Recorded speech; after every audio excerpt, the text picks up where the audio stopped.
Hello everyone. तो आपका स्वागत है अपनी मंजिल क्लासेस में।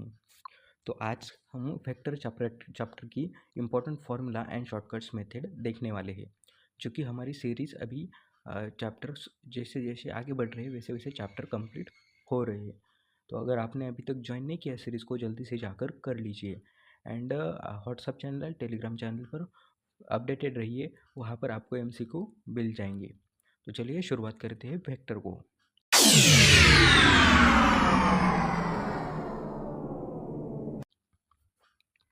तो सबसे पहले वेक्टर क्या होता है। वेक्टर यहाँ पर देख लीजिए। वेक्टर के लिए एडिशन ऑफ वेक्टर, वेक्टर की एडिशन कैसे करें, यहाँ पर देख लीजिए। A B and B C, ये दो वेक्टर है, उसके अगर आपने एडिशन की तो उसकी एडिशन होगी vector of A into A C. Then parallelogram law क्या कहता है, यहाँ पर आप देख लीजिए। Then multiplication of vector of a scalar. तो मल्टीप्लिकेशन कैसे करते हैं, तो सबसे पहले K is a scalar and A vector is A is a vector, then K into A means scalar ने अगर वेक्टर को मल्टीप्लाई किया तो सिर्फ और सिर्फ वेक्टर ही आता है। तो यहाँ पर आप थ्योरी पढ़ लीजिए। देन पोजीशन वेक्टर यहाँ पर देख लीजिए। तो चलिए आगे बढ़ते हैं वेक्टर प्रोडक्ट्स। तो वेक्टर प्रोडक्ट से हर साल एक क्वेश्चन तो आता ही आता है। वेक्टर प्रोडक्ट बहुत ही इंपॉर्टेंट है।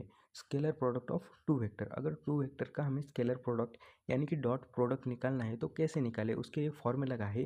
तो उसके लिए फॉर्मूला है A dot B is equals to magnitude of A magnitude of B into cos theta, where theta is a angle between line segment A and B. ये फॉर्मूला बहुत ही इंपॉर्टेंट है, इसे आप याद कर लीजिए। इससे ये एक क्वेश्चन तो आना ही आना है। तो चलिए आगे बढ़ते हैं। जो कि फॉलोइंग आर इम्पॉर्टेंट रिजल्ट, इसकी कुछ प्रॉपर्टीज़ है, इसके कुछ रिजल्ट है, वो आप यहाँ पर देख पा रहे होंगे। जो कि है ए डॉट एक अगर आपने किया तो उसका आंसर आता है मैग्नीट्यूड ऑफ ए इसका स्क्वेयर। आई डॉट आई जे के dot K is equals to 1 आता है। Then A dot B equal to B dot A, it is a commutative property. यहाँ पर आप देख लीजिए डिस्ट्रीब्यूटिव प्रॉपर्टी है। आणि यहाँ पर इसके बाद है ए डॉट बी अगर जीरो आया means magnitude of A magnitude of B and cos theta equal to zero हो गया, तो A and B are non zero vector. Then a vector is not equal to 0, b equal to not equal to 0, then cos theta equal to 0 means cos theta is equals to 0 means theta is equals to 90, and 90 means vector are perpendicular vector। तो यहाँ पर आप properties देख लीजिए। Then यहाँ पर कुछ और प्रॉपर्टीज है जो कि परपेंडिकुलर वेक्टर के लिए है, पैरेलल वेक्टर के लिए है। एंड देन यहाँ पर देख लीजिए, ये भी बहुत ही इम्पोर्टेंट फॉर्मूला है, जो कि है angle between any two vectors. अगर हमें टू वेक्टर्स के बीच का एंगल फाइंड आउट करना है तो कैसे करें। यहाँ पर देख लीजिए cos theta equal to A dot B. सबसे पहले उन्हीं दो वेक्टर का हमें डॉट प्रोडक्ट लेना है, देन अपॉन में क्रॉस प्रोडक्ट लेना है, क्रॉस प्रोडक्ट लेना है। तो यहाँ पर एक फॉर्मूला है, वो आप देख लीजिए। देन एच टॉपिक में क्या है, the figure show projection of vector B on A B that is A vector. अगर हमें प्रोजेक्शन लिखने हैं तो कैसे लिखे, सिमिलरली यहाँ पर देख लीजिए projection of A on B. जहाँ पर किसका प्रोजेक्शन लेना है, प्रोजेक्शन ऑफ ए वो हमें नीचे आएगा, देन ऑन बी वो जो है डॉट प्रोडक्ट वो ऊपर आता है। सॉरी यहाँ पर मिस्टेक है, यहाँ पर मैंने यहाँ पर देख लीजिए एक करेक्ट आंसर है, ये मिस्टेक हुई है। तो चलिए आगे बढ़ते हैं इम्पोर्टेंट रिजल्ट की तरफ से। यहाँ पर आप इम्पोर्टेंट रिजल्ट देख पा रहे होंगे, इसके बहुत ही काम आते हैं, ज़्यादा से ज़्यादा टाइम सेविंग रिजल्ट है।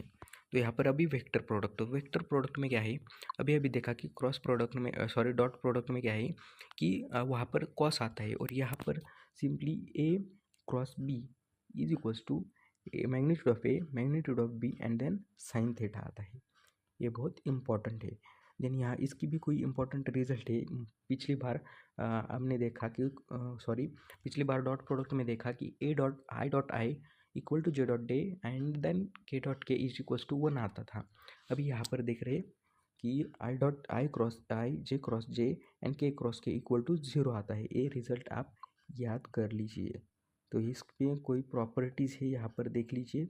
ए क्रॉस ए कैसे फाइंड आउट करना है, सबसे पहले हमें यहाँ पर डिटरमिनेंट फाइंड आउट करके भी कर सकते हैं। Then unit vector are perpendicular, then उसका फॉर्मूला, देन यहाँ पर एरिया ऑफ ट्रायंगल जो कि है 1/2 इंटू ए क्रॉस बी, आप देख लीजिए।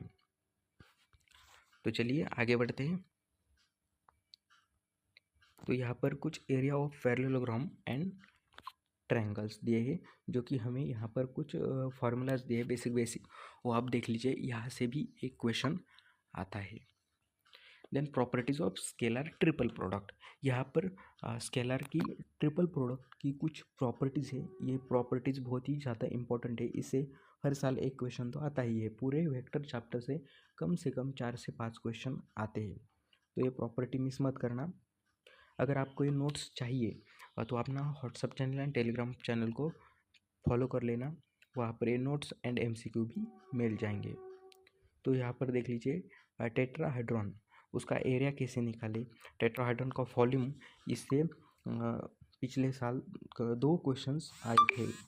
तो चलिए इस साल भी आने की पॉसिबिलिटी है, तो आप ज़्यादा से ज़्यादा प्रैक्टिस करके जाना। देन 3D ज्योमेट्री, ये तो 3D ज्योमेट्री से एक क्वेश्चन आता है जो कि डिस्टेंस फार्मूला या फिर सेक्शन फार्मूला में आता ही आता है। आप डिस्टेंस फार्मूला देख लीजिए।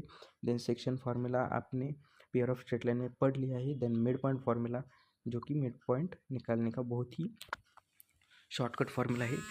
तो चलिए आगे बढ़ते हैं। डायरेक्शन, कोसाइन एंड प्रोजेक्शन, आपको पता है डायरेक्शन कोसाइन क्या है। तो ये आप देख लीजिए। डायरेक्शन रेशियो होते हैं L/A, M/B, N/C equals to K। ABC का है, ABC यहाँ पर डायरेक्शन रेशियोज है, आप देख लीजिए। Then direction ratios of a line joining two given points, यहाँ पर अगर 2 पॉइंट दिए हैं तो इसका डायरेक्शन रेशियो कैसे फाइंड आउट करें। तो सबसे x2 - x1 and y2 - y1 and z2 - z1, it is a direction ratio of line joining 2 points. Then आगे बढ़ते हैं, जो कि है condition for 2 lines to be perpendicular. अगर दोनों लाइन परपेंडिकुलर है then A1A2 plus B1B2 plus C1C2 equal to 0 होगा, ये कंडीशन सेटिस्फाई होंगी। और ये भी कंडीशन यहाँ पर दिख रही है, ये इन दोनों में से एक कंडीशन भी सेटिस्फाई हो गई तो परपेंडिकुलर है 2 लाइन्स। तो यहाँ पर परपेंडिकुलर हो गया। देन पैरेलल, तो पैरेलल के लिए क्या होगा, A1/A2, B1/B2 and C1/C2 is equal होने चाहिए, तो लाइन आर पैरेलल कहेंगी। तो आगे क्या है, डायरेक्शन एंगल। तो डायरेक्शन एंगल कैसे कहते हैं, every vector make some angle with X and Y with and Z respectively denoted by alpha, beta and gamma, इसे कहेंगे हम डायरेक्शन एंगल। एक ऐसा एंगल होता है जो कि एक्स एक्सिस से अल्फा एंगल एक्स एक्सिस से अल्फा एंड वाई एक्सिस से बीटा एंड जेड एक्सिस से गामा एंगल बनाता है, इसे हम कहते हैं डायरेक्शन एंगल्स। तो देन आगे बढ़ते हैं, डायरेक्शन कोसाइंस क्या है। तो डायरेक्शन कोसाइंस की एक इम्पॉर्टेंट यहाँ पर प्रॉपर्टी दी है, नोट्स दी है, ये आप याद ही करके जाना, इससे क्वेश्चन आता ही आता है, जो कि L² + M² + N² equal to 1 and then cos² alpha plus cos² beta plus cos² gamma equal to 1। यहाँ से cos² alpha plus cos² gamma, ये जो इक्वेशन है यहाँ से एक क्वेश्चन आया था, वो मैंने अपने चैनल पर अपलोड कर दिया है, वो आप देख लीजिए। Then direction ratios of the vector, तो direction ratios of the vector किसे कहेंगे, वहाँ यहाँ पर है, वो आप पढ़ लीजिए। Then relation between direction ratios and direction cosine, अभी direction cosine and direction ratios का हम रिलेशन देखने वाले हैं। तो L इक्वल टू होता है A/√A² + B² + C², ऐसे ही रेशियोज का कनेक्शन होता है। तो यूनिट वेक्टर हम कैसे कहेंगे, unit vector means direction ratios of vector. Then यहाँ पर आप देख पा रहे होंगे कि मैंने पी वेक्टर लिया है, P vector is a unit vector along the given vector, यानी कि उसका मैग्नीट्यूड 1 आता है, इसे हम कहेंगे यूनिट वेक्टर। तो इक्वेशन ऑफ वेक्टर यहाँ पर देख लीजिए। देन यहाँ पर कुछ इंपॉर्टेंट टॉपिक्स दिए हैं, नोट्स दिए हैं, इससे क्वेश्चंस आते ही आते हैं। तो अगर आपने ये PDF में जो है वो भी कर लिया तो भी आपके 90% से ज़्यादा ही मार्क्स आ सकते हैं, ये मेरी गारंटी है। तो चलिए, अगर आपको ये PDF चाहिए तो अपना WhatsApp channel and Telegram channel को फॉलो कर लीजिए एंड MCQ भी वहाँ पर मिल जाएंगे। तो चलिए, बाय बाय एवरीवन।